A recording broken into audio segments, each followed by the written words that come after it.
Assalamualaikum warahmatullahi wabarakatuh. Marilah kita panjatkan puji syukur atas kehadirat Allah Subhanahu wa Ta'ala, karena atas limpahan rahmatnya kita semua sampai saat ini masih diberikan kesehatan baik jasmani maupun rohani. Salawat serta salam tidak lupa kita panjatkan kepada junjungan Nabi Muhammad SAW, yang semoga kita semua nantinya akan mendapatkan syafaatnya di yaumul akhir nanti. Sebelumnya, kepada yang terhormat Bapak Kris Banarto selaku dosen pembimbing etika bisnis dan juga rekan-rekan teman dari S1 Manajemen Malam yang kami cintai. Perkenalkan, kami dari kelompok 3 etika bisnis yang beranggotakan saya sendiri, Oktania Ducayani, ada Muhammad Reza Darmawan, ada Alvina, ada Nina, Irwan, dan juga Siti Mariam.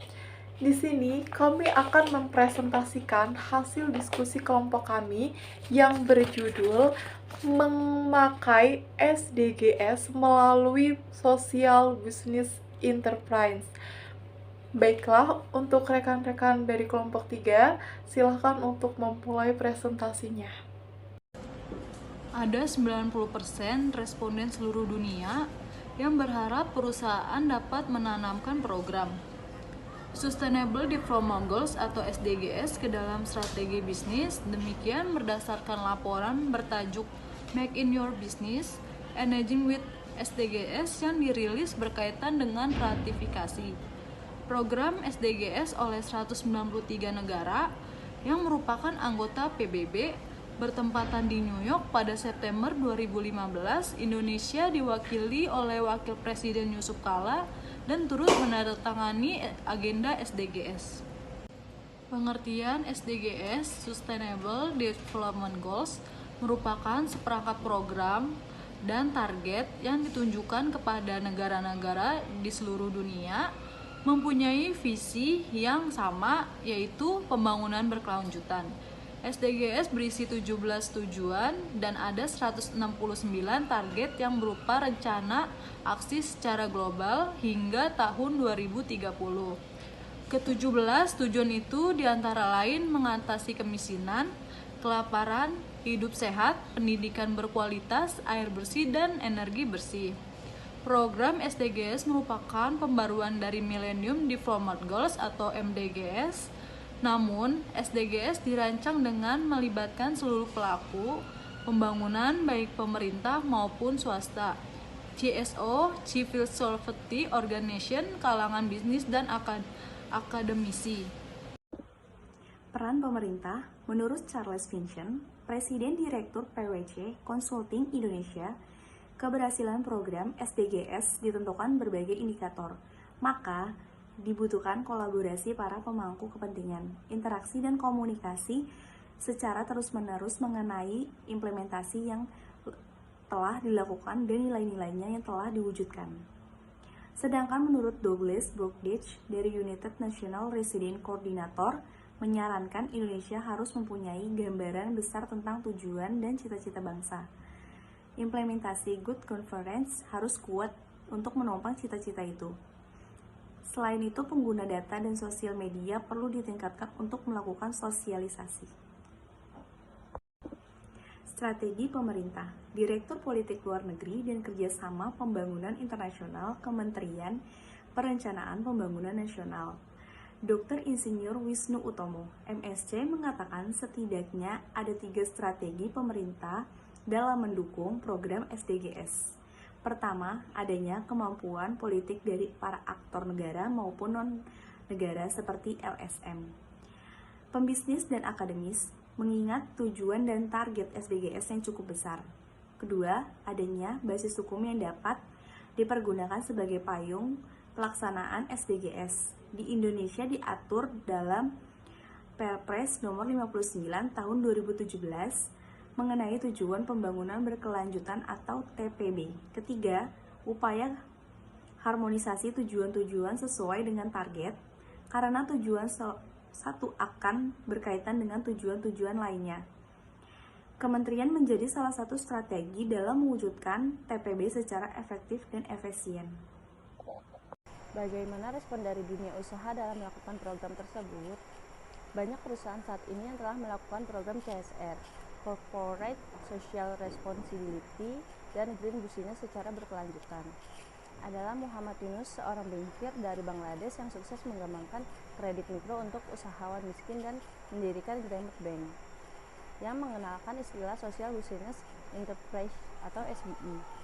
SBE menggambarkan sebuah perusahaan yang dalam aktivitasnya mencari laba, namun juga mempengaruhi masyarakat di sekitar secara positif. Dengan kata lain, sebuah ide bisnis yang menggabungkan antara konsep bisnis untuk mendapatkan keuntungan dan juga berperan membantu masyarakat. Salah satu lembaga yang mendukung SBI adalah Bank Rakyat Indonesia atau BRI. Bank pelat merah ini konsep kepada rakyat kecil dengan memberikan pinjaman mikro. BRI memiliki 30 juta penabung di seantero Nusantara. BRI diperkirakan sebagai lembaga perbankan mikro terbesar di dunia. Sebanyak 30 juta debitur ini diharapkan dapat menjadi social entrepreneur yang akan memperkuat fondasi ekonomi Indonesia. Menurut Philip Kotler, Hermawan Kartajaya, dan Iwan Setiawan dalam bukunya Marketing 3:0 menyebutkan ada 3 ukuran yang digunakan untuk mengetahui kesuksesan SBI. Street Disposable Income. Sebuah SBE dapat disebut sebagai Street Disposable Income adalah perusahaan yang menyediakan barang dengan harga murah. Hal ini bertujuan untuk membantu masyarakat berpenghasilan rendah. Contohnya, Holcim Sri Lanka membuat program House for Life, menawarkan solusi rumah dengan harga murah. Expense Disposable Income. Sebuah SBE disebut dengan Expense Disposable Income jika perusahaan menyediakan produk yang tadinya tidak tersedia untuk konsumen berpenghasilan rendah. Contohnya menyediakan laptop XO yang dikembangkan Nicholas Negroprote untuk anak-anak di negara berkembang. Increase Disposable Income. Sebuah SBE disebut Increases Disposable Income dengan cara perusahaan mendorong pertumbuhan ekonomi pada masyarakat underserved atau kurang terlayani. Contohnya adalah proyek Sakti dari Hindustan Leaf yang memperkerjakan ribuan wanita dan kalangan miskin sebagai tenaga penjualnya. Dampaknya produk dapat masuk ke pedesaan dan para wanita miskin mendapatkan disposable income. Strategi yang dijalankan suatu SBE dibandingkan dengan perusahaan pada umumnya berbeda. Di sini dibutuhkan kesadaran dari pemilik bisnis akan pentingnya kepedulian sosial kepada lingkungan. Di satu sisi perusahaan mencari profit, namun secara bersamaan ia juga menolong masyarakat kurang mampu. Bisnis yang dijalankan dengan cara mengambil margin keuntungan yang tidak besar tetapi dalam volume penjualan besar.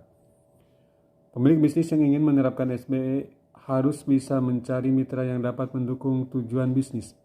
Visi dan misi SBE menjadi spirit para karyawan dan disosialisasikan kepada para pemangku kepentingan dan masyarakat. Perusahaan dapat memasarkan produk yang bermanfaat bagi masyarakat kurang mampu, memberikan edukasi dan dapat melibatkan mereka menjadi bagian organisasi.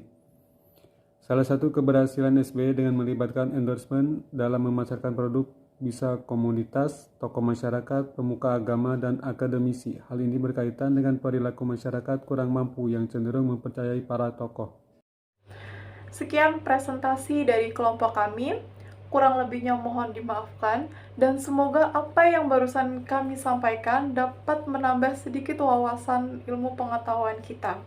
Kami kelompok 3 Etika Bisnis pamit undur diri. Wabillahil taufiq wal hidayah. Wassalamualaikum warahmatullahi wabarakatuh.